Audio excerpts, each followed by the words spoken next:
ఇది సాధారణంగా మనం ఏమవుతాం అనేది మనకు ముందే తెలిసి ఉండాలి. ఉదాహరణకి సిద్దిపేట నుంచి హైదరాబాద్ వెళ్ళాలి అని అనుకుంటాం. లేదా హైదరాబాద్ నుంచి ఎక్కడో మలక్పేటలో ఉన్న ఒక హాస్పిటల్‌కి వెళ్ళాలనుకుంటాం. సిద్దిపేటలోనే అనుకుంటాం. ఏంది ఇక్కడ నుంచి బస్ స్టాండ్‌కి వెళ్ళాలి. బస్ స్టాండ్ నుంచి బస్సుల ద్వారా హైదరాబాద్‌కి వెళ్ళాలి. హైదరాబాద్‌లో జేబీఎస్ దిగాలి. లేదా జేబీఎస్ నుంచి అక్కడి వరకు మలక్పేట హాస్పిటల్ వరకు ఆటో పట్టాలి. అక్కడి నుంచి హాస్పిటల్ దాకా వెళ్ళాలి. హాస్పిటల్ కాడ కింద లిఫ్ట్ ఎక్కాలి. థర్డ్ ఫ్లోర్‌కి వెళ్ళాలి. రూమ్ నంబర్ పేషెంట్ రూమ్ నంబర్కి వెళ్ళాలి. ఆడ మనం పేషెంట్ని కలిసి రావాలి. ఇదంతా మనకి ఇక్కడ విజన్ ఉంటుంది. ఎవరికో గాయం అయితే ఎవరో హాస్పిటల్లో పడితే మన వాళ్ళు ఎవరైనా కావచ్చు, వాళ్ళను చూడడానికి వాళ్ళను మందలించడానికి వెళ్ళినప్పుడు మనలో ఒక విజన్ ఉంటుంది. ఆ విజన్ ప్రకారం మనం వెళ్తాం. ఎక్కడ కూడా దారి తప్పమండి, సరిగ్గా వెళ్తాం, పోయి అక్కడ మనం కలుస్తాం.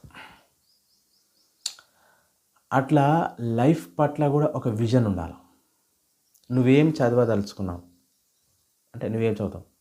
బీఏనా, ఎంబీఏనా, బీటెకా, ఎంటెకా, లేదా కంప్యూటర్ సైన్సా, ఏదైతే నువ్వు కావదలుచుకున్నావో, లేదా ఒక ఇంజనీరా, ఒక సైంటిస్టా, ఒక ఆర్టిస్టా, ఒక అడ్వకేటా, ఫేమస్ అడ్వకేటా అనేది నీ మైండ్లో ఉండాలి. ఫస్ట్ విజన్ బోర్డ్ అన్న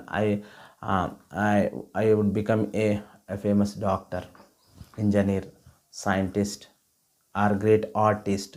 నువ్వు రాసుకొని నువ్వేమంటే విజన్ బోర్డ్ అనేది ఇంట్లో ఉండాలి. మనం ఉదయం లేవగానే విజన్ బోర్డ్ మనకు కనబడాలి.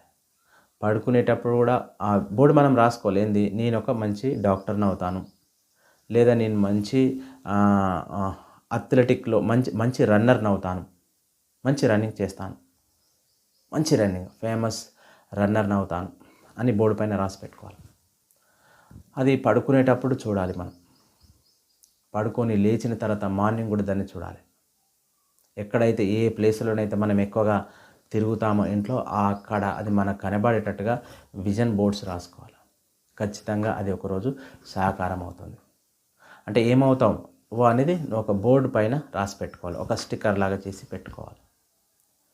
దానికి తోడుగా ఇంకా ఆ విజన్ సక్సెస్ కావడానికి సహకరించేటువంటి కొటేషన్స్ కూడా మనం రాసి పెట్టుకోవాలి. కొటేషన్స్, స్టేట్మెంట్స్ కూడా మనం రాసి పెట్టుకోవాలి. ఏంటి, నేను చాలా ధైర్యవంతుడిని, ఐఎమ్ వెరీ కరేజియస్ వన్ అని రాసి పెట్టుకోవాలి. Okay, I can speak very happily on the stage, నేను స్టేజ్ పైన చాలా హ్యాపీగా మాట్లాడతాను అనే బోర్డు రాసి పెట్టుకోవాలి. అంటే నీకు ఏదైతే కాదలుచుకున్నావో, లేదా ఏదైతే బలహీనతలు ఉన్నాయో ఆ బలహీనతల నుంచి బయటపడడానికి నువ్వు ఏదైతే కాదలుచుకున్నా అవన్నీ అక్కడక్కడ స్టిక్కర్స్ కానీ బోర్డు పైన కానీ అక్కడక్కడ రాసుకుంటే definitely there is a day for you అంటారు. మనకు ఒక ఆర్థడాక్స్ ఒక స్టేట్మెంట్ ఉంది. ఏంది, there is a day for dog అన్నారు. అంటే there is a day for dog అన్నారు. ప్రతి కుక్కకు ఒక రోజు ఉంటుంది. మరి మనకెందుకు ఉండదు? ఖచ్చితంగా ఉంటుంది. కానీ మనకు దానికి సంబంధించి ఆ ప్రాసెస్ మనకు తెలియాలి. ఆ వే ఆఫ్ అప్రోచ్ అనేది మనకు తెలియాలి. తెలిసినప్పుడు మాత్రమే ఆ ప్లేస్లోకి ఆ విజన్ని మనం రీచ్ కావడానికి అవకాశం ఉంటుంది. కాబట్టి మన విజన్ను, మన గోల్ని, మన టార్గెట్ను మనం రీచ్ కావాలంటే we should compulsory arrange a boards or maintain a boards or stickers where we are living actually, where we are staying, where we are spending more time. అక్కడ మనం పెట్టుకోవాలి. జనరల్గా హాల్లో కానీ బెడ్రూమ్లో కానీ ఇలాంటి పెట్టుకుంటే ఏమైతే వాటిని చూసి మనము మన ఆలోచన ఎప్పుడు కూడా క్రాస్ కాకుండా, డైవర్ట్ కాకుండా ఉంటుంది. అది చాలా చాలా ఇంపార్టెంట్. అంటే అది మనం చెప్తున్నటువంటిది కాదు, నేను చెప్తున్నటువంటిది కాదు, మానసిక శాస్త్రవేత్తలు, సైకాలజిస్టులు చెప్పినటువంటి అంశం. వ్యక్తికి విజన్ బోర్డ్ అనేది ఉండాలి. అందుకే మనం విజన్ 2020 అబ్దుల్ కలాం ఉన్నప్పుడు రాశారు. అంటే సీఎం చంద్రబాబు నాయుడు గారు ఆంధ్రప్రదేశ్ ముఖ్యమంత్రిగా ఉన్నప్పుడు విజన్ 2020 అని ఎప్పుడో రాసి పెట్టుకున్నారు 10-15 years కింద. అంటే విజన్ 2020లో ఏం చేయాలి అనేది అప్పుడే రాసుకున్నాం.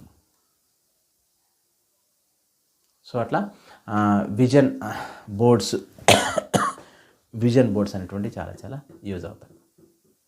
కాబట్టి అది మనం ఆ విజన్ బోర్డ్ని కనుక మెయింటైన్ చేస్తే మనం గోల్కి దగ్గరగా లేదా గోల్ను రీచ్ అయ్యేటువంటి అవకాశం 100% ఉంటుంది.